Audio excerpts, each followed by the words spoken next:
Hi, I'm Patrick Lockyer. I'm a Brit living here in Jacksonville, Florida for the last, well, it'll be 6 years in November 2007.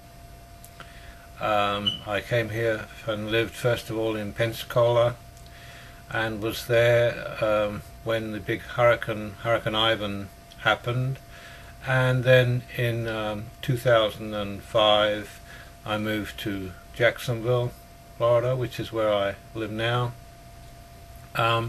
Since arriving in Jacksonville, Florida, I have become a community columnist for the Times-Union daily newspaper in Jacksonville, and I also write for the American Chronicle, which is an online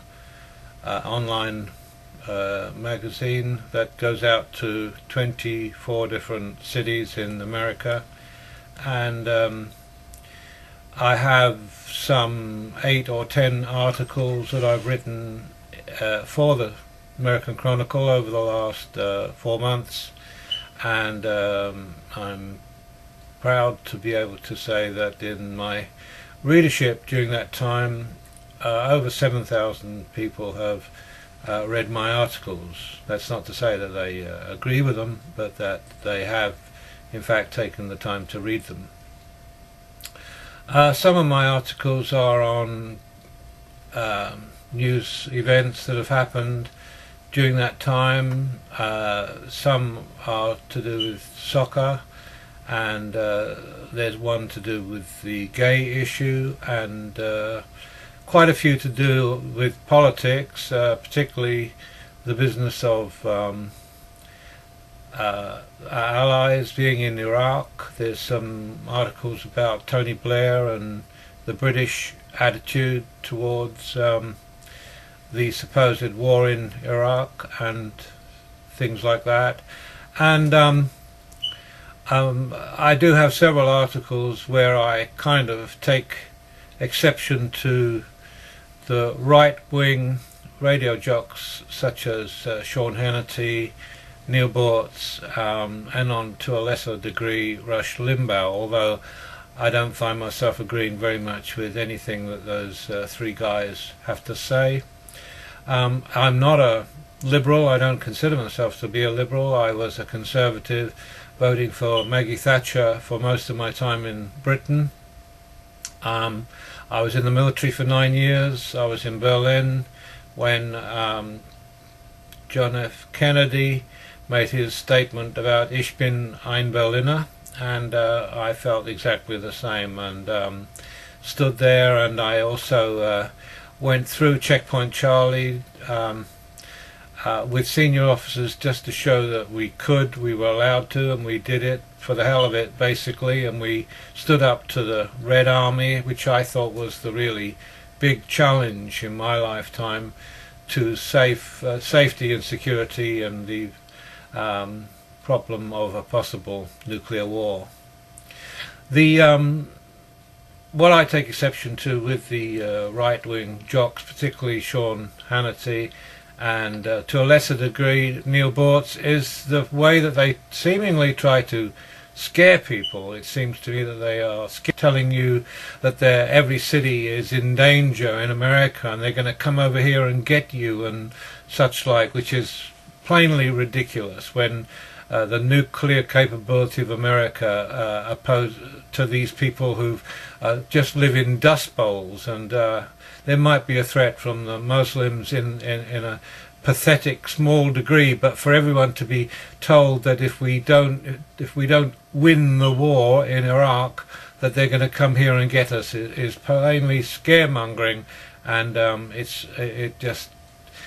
I just hate to hear the people who are being misled by Sean Hannity to the most, where he seems to be worried about his livelihood in stating that we need to win in Iraq. I don't know how you win in Iraq. What do you do? Kill them all? What do you do? Make them not hate you? What do you do to win in Iraq? Do you make it so that the Iraqis love to have this powerful force controlling them, telling them what to do.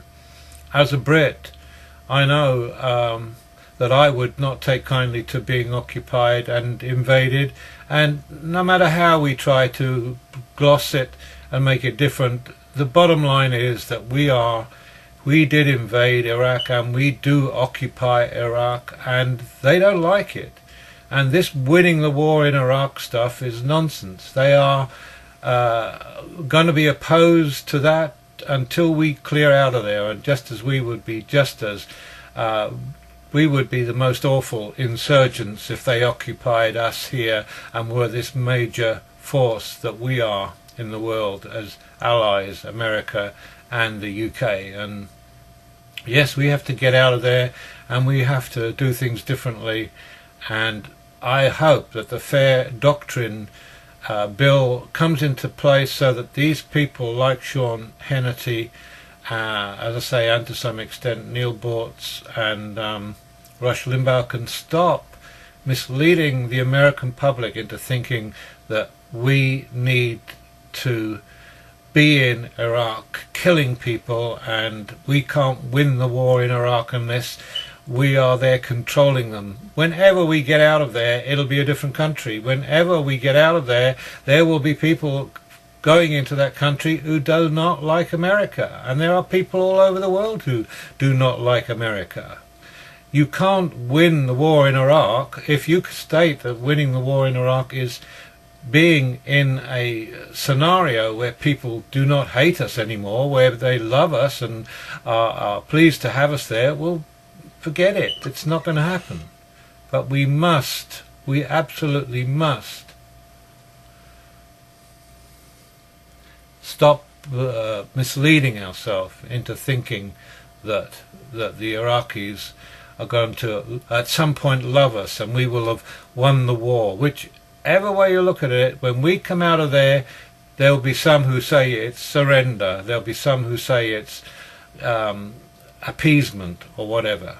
We cannot continue to occupy a sovereign state of Iraq, especially if they don't want us to be there.